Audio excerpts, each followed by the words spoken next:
That's all you are, is consciousness.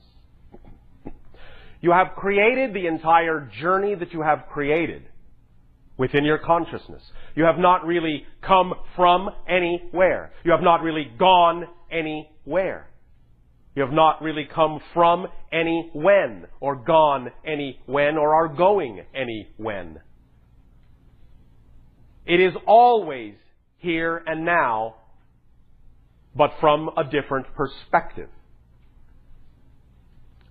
So experience and creation are nothing but shifts in perspective of the same one here and now that always has been, is now, and always will be. But the point is that this here and now, in principle, is infinite. And being infinite and eternal can appear from different perspectives to be an infinite number of things, seen in an infinite number of ways.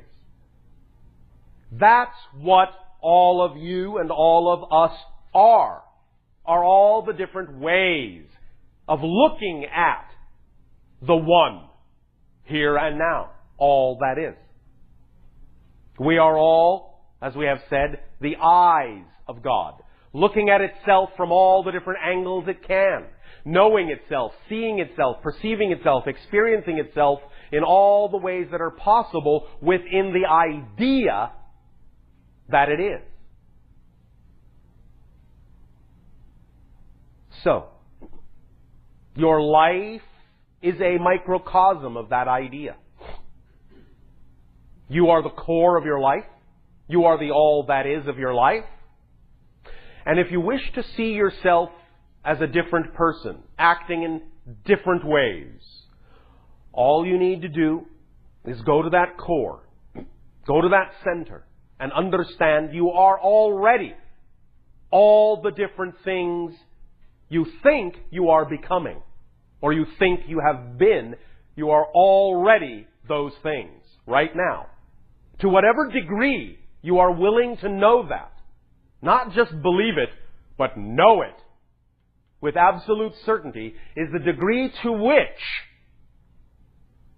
you will perceive that you are who you prefer to be. That's all it takes.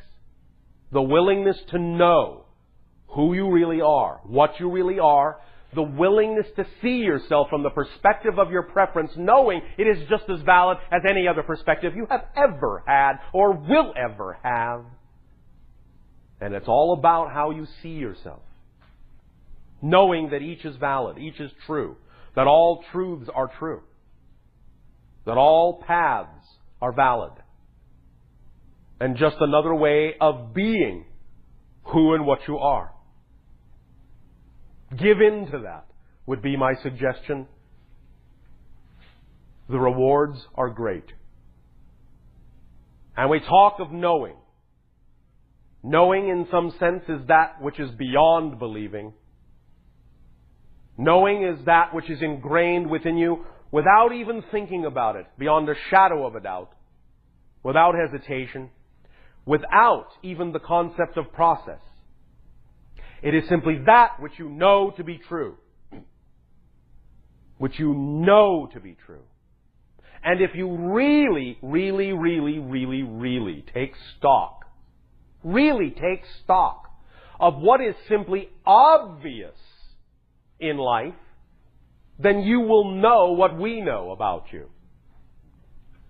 That you are eternal, infinite aspects of creation.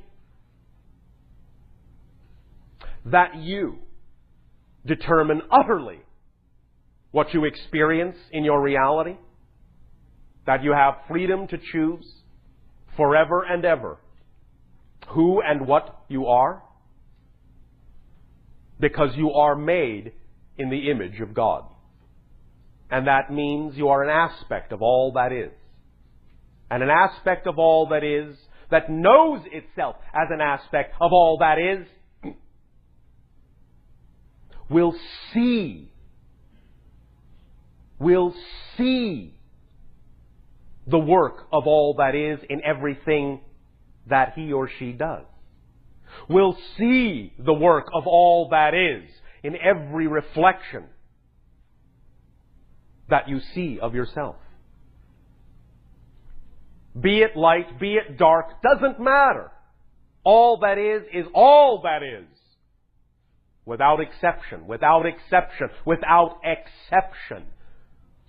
All that is unconditional, without condition, without condition, without condition. This is the thing we mean when we talk about letting it be obvious. For even if many of you would only simply follow the literal dictionary definition of such words as unconditional, when you apply them to all that is, that knowledge alone would erase most of your questions and doubts.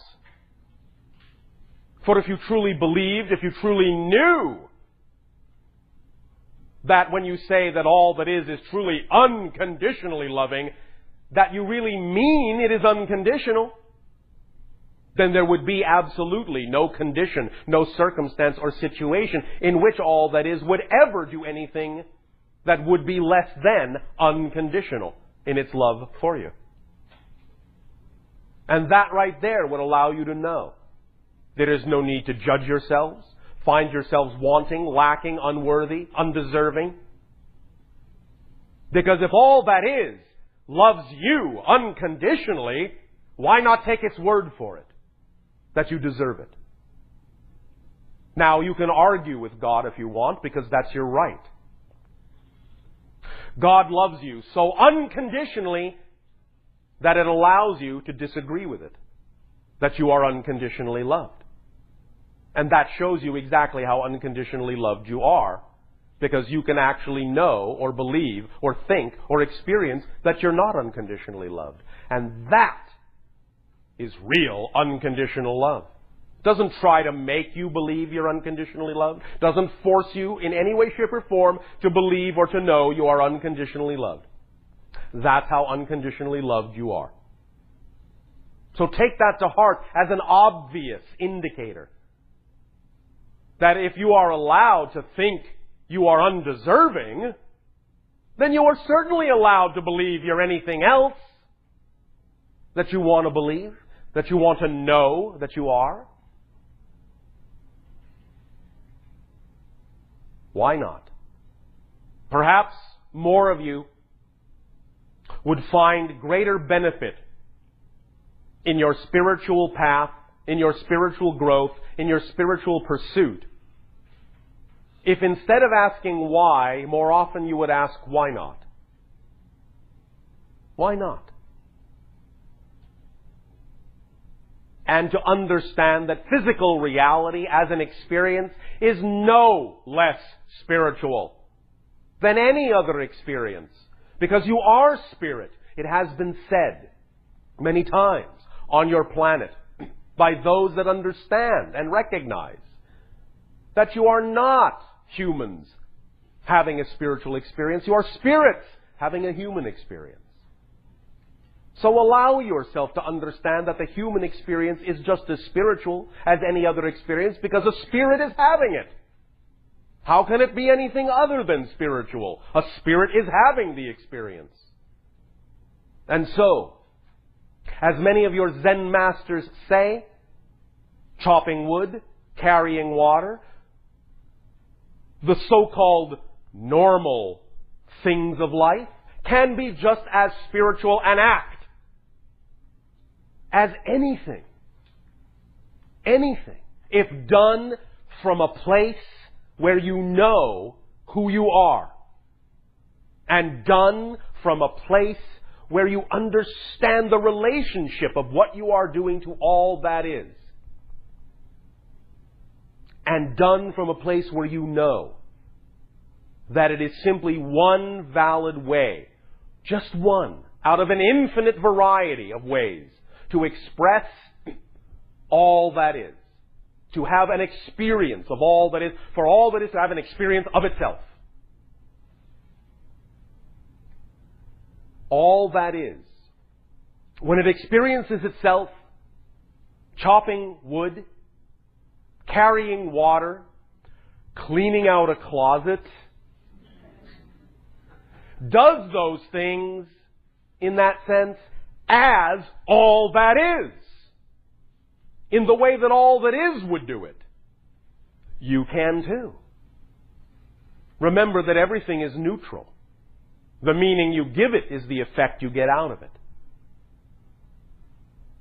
So if you chop wood, carry water, clean your closet as if it is somehow beneath all that is dignity to do such a thing, you will only experience it in a limited way. And all the frustration and resistance will come to bear that are part and parcel of the idea of viewing something as beneath, not worthy of, less than. But if you do it as all that is, then you will find the miracles and the magic are the natural order of things. And the idea of chopping wood, carrying water, cleaning closets will be done in a manner that is itself an expression of joy. And you never know what that actually may mean. You may actually wind up physically doing it yourself, or by staying in the appropriate state of being in unconditional joy with the idea that everything is an expression of all that is, then you may find that you will attract into your life synchronistically some unexpected methodology by which that thing will get done, and it won't necessarily be in the way that you thought. Perhaps someone will simply knock on your door and say, "I'm here to clean your closet for you." Perhaps you will open the closet door and all of the stuff will simply be gone. Or perhaps you will roll up your sleeves and say, "The time it's going to take me to clean this closet is going to give me the time I need to think about a process I'm going through, and it will be the perfect amount of time, and by the finish of the cleaning of the closet, I will have come to a conclusion that I need to come to. So I will use it as a meditation." There are infinite ways in which you could look at this, if you come from the perspective of doing it from the viewpoint of all that is. The point is, your imagination will illuminate, and your synchronicity and life will illuminate for you what would be the path of least resistance and the most joyful way in which something can be experienced if you will come from that vibration, and not the vibration that somehow this can't possibly be something that has anything at all to do with what I really should be doing.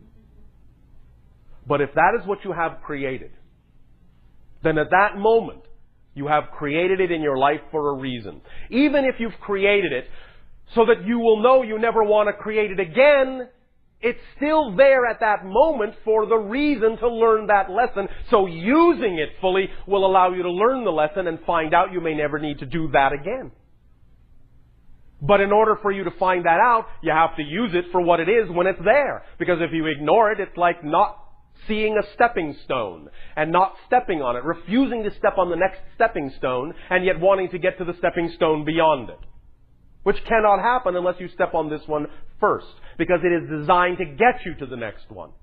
If you see it that way, you will step on it with joy, and it will propel you automatically to the next one very rapidly, very efficiently, very smoothly, very easily.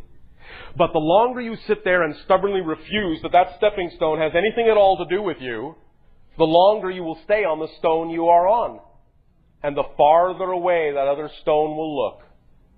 Because it will seem as if you have filled the gap between the stones with so much space and time that you will never get there.